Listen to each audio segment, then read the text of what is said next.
Vamos agora à entrevista do dia com Maria Lídia Flandoli. 1º de maio, Dia do Trabalho, data de celebração e aprofundamento da reflexão sobre a condição atual e perspectivas futuras para o trabalhador. Hoje nós recebemos Wagner Freitas, que é presidente nacional da CUT, a Central Única dos Trabalhadores. Agradeço muito sua presença e quero começar sobre algo que me intrigou. No dia da mobilização nacional, recentemente, houve, assim, eu entendi que a CUT subiu o tom. Se não houver uma abertura de diálogo do governo, do Congresso com os trabalhadores, que vocês vão partir para o enfrentamento. O que quer dizer essa palavra enfrentamento? Eu acho que o governo precisa, e o Congresso, atender às reivindicações da classe trabalhadora. Foi ótimo que a presidenta tenha recebido a pauta. Agora tem que atender às reivindicações em relação à jornada de trabalho, à redução da jornada de trabalho, o fim do fator previdenciário, a questão dos 10% do PIB para a educação, fim da terceirização. E o que nós estamos dizendo é que os trabalhadores não têm mais tempo de esperar. Você tem várias políticas que estão sendo colocadas no Brasil que têm favorecido uma série de empresariado. Agora, para os trabalhadores, nós tivemos algumas coisas importantes, como, por exemplo, a isenção até R$6.000 na participação dos lucros e resultados dos trabalhadores. Mas isso só é muito pouco. Se nós temos condição de ter uma economia crescendo, se o Brasil é considerado um país hoje pujante no mundo, é necessário que os trabalhadores sejam recompensados. A presidente Dilma andou distante das lideranças sindicais, ela não recebia pessoalmente. Entretanto, ela sinalizou esse ano que parecia que ela estava com uma disposição para mudar. Mudou alguma coisa? Eu acho que a presidenta foi adquirindo experiência de governo. Ela tem tido, são 2 anos de governo e as pessoas às vezes confundem a trajetória da presidenta Dilma como se ela fosse política há muito tempo, e não é. Ela, na realidade, teve uma trajetória bastante grande em cargos técnicos. E governar significa também você ir aprendendo com o dia a dia do governo. E ela sabe que precisa ela tem que ser interlocutora com a sociedade. E os movimentos sindicais, as centrais sindicais, são importantíssimas na interlocução com a sociedade. Então, não tenho dúvida nenhuma que ela mudou esse processo de conversa, mas precisamos andar muito ainda. Agora, das pautas que você mencionou agora há pouco, o que é prioritário mesmo para o trabalhador e que tem que ser resolvido logo por entender que não dá mais realmente? Porque você falou várias e a gente acredita que, de repente, é muita coisa. Que se resolva de imediato, claro. Todas as pautas. Mas o que é prioritário? Qual é o foco? As cláusulas que falam de emprego, e de salário. Então, nós entendemos que o Brasil hoje tem condição de reduzir a jornada de trabalho para gerar mais emprego. O empresário está disposto a isso numa época em que a produção está tão baixa? Os empresários não estão dispostos nunca, Maria Lídia, nem quando a produção está baixa, quando ela está alta. Lamentavelmente, no Brasil, o empresariado não tem entendido que o trabalhador satisfeito, qualificado e trabalhando de maneira onde ele se senta feliz, ele produz muito mais, o empresário ganha com isso. Então, a redução da jornada, a CUT e as demais centrais sindicais têm colocado como uma questão essencial para nós, para o momento que o Brasil vive. E estamos dispostos a negociar. Nós estamos propondo que seja de 44 para 40 horas semanais. Agora, não precisa ser de uma vez só. Podemos estabelecer uma negociação com a sociedade para ir diminuindo em 1 hora por ano. E está havendo uma receptividade para essa negociação entre os empresários, na relação que vocês mantêm com o empresariado? Nós vamos ter que brigar muito. O trabalhador vai ter que se mobilizar muito. Está havendo resistência? Há resistência. Há uma certa... O empresário brasileiro continua muito retrancado.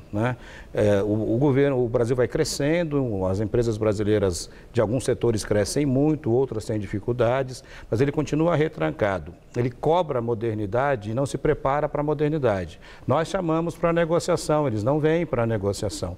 Nós estamos abertos a estabelecer discussões com o empresariado que seja importante para os trabalhadores, mas nós também sabemos que temos que manter questões importantes para o empresariado. Agora, eles têm muito medo de negociar. Nós queremos fazer a negociação mais aberta. Agora, Wagner, o empresariado também se ressente do ônus na folha de pagamento, que eles entendem que é decorrente da CLT, que tem 70 anos, que está antiga, que tem que ser modernizada, que é uma questão de sobrevivência para o próprio trabalhador. Porque se houver qualquer retração no mercado de trabalho, para o trabalhador isso é ruim, ruim porque pode resultar desemprego. A minha indagação é: existem tentativas de saída, a terceirização é uma delas, e eu já sei que vocês se contrapõem. Por que que a terceirização é ruim para o trabalhador, como a CUT tem declarado? Porque por trás do debate sobre terceirização, ou teoricamente seria especializar o trabalho em alguma coisa, o que uma parte dos empresários querem fazer é acabar com toda a contratação formal no Brasil e transformar os trabalhadores em pessoa jurídica, enfraquecer os sindicatos, porque por trás do projeto de terceirização também não fala de como vai ser o processo da representação dos trabalhadores em sindicato. O que se quer, na tal da modernidade às avessas, é que os trabalhadores não tenham nenhuma proteção em relação ao seu 13º salário, às suas férias, seu direito de representação sindical. Deixando tudo isso para uma negociação direta com o empresário, aquilo vale o que foi negociado e não o que está legislado. O que nós estamos dizendo é que para isso acontecer, se tinha que ter uma relação muito mais democrática na negociação coletiva no Brasil. Nós queremos fazer negociação, mas não aceitamos retiradas de direito porque achamos que isso não soma para o Brasil, não soma para a economia nacional.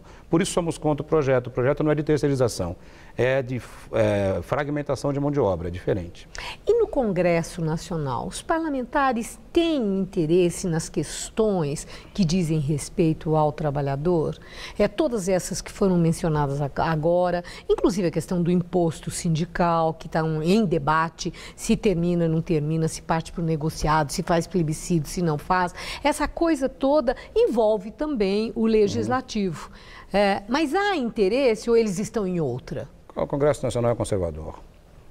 Você pega a grande parte da bancada, é uma bancada de empresários ou uma bancada orientada por empresários. É por isso que nós temos que ter o fim do financiamento privado de campanha, para ter o financiamento público de campanha, para que as eleições no Brasil não seja para quem tem mais dinheiro ou quem tem padrinho que possa patrocinar. Então nós temos na realidade hoje uma bancada sindical, digamos assim, entre aspas, muito pequena em relação à bancada que os empresários têm. Por conta disso nós fazemos muita pressão na sociedade, porque se nós não tivermos a sociedade conosco pressionando, se for só pela opinião dos deputados e senadores que estão lá, nós sabemos que é difícil. Mas não existe governo, não existe poder que não se mova pela pressão popular. Nós acreditamos nisso, na pressão popular. Quer dizer que a CUT vai seguir o conselho do presidente Lula, vai mais às ruas, vocês já estão com a mobilização, vai viajar pelo Brasil. Tem aí o toque do presidente? A CUT sempre esteve nas ruas, o presidente sabe disso. Ele foi numa das atividades dos 30 anos dizendo isso, porque ele é fruto desse processo de mobilização que construiu a CUT, e ele é fruto disso. Não tem dúvida nenhuma, a CUT tem um DNA, a CUT é mobilização, é participação popular, é uma central sindical que organiza o trabalhador a partir da vontade do trabalhador. Nós não sabemos fazer outra coisa que não seja mobilização, participação, pressão, que depois pode acabar numa negociação. E nos 30 anos da CUT nós vamos continuar fazendo as mesmas coisas. Negociação e entendimento é o que existe de avanço. Exatamente. Nós achamos também... Entendimento, negociação não é apenas e negociação, entendimento. Negociação e entendimento. Não é só, que a gente tem falado muito no Brasil, não é só participação. Nós queremos participação, mas queremos resultado com divisão de renda. Eu acho que isso o Brasil ganharia muito mais. E eu agradeço muito sua entrevista. Muito boa sorte, muito obrigada. Muito obrigado para você.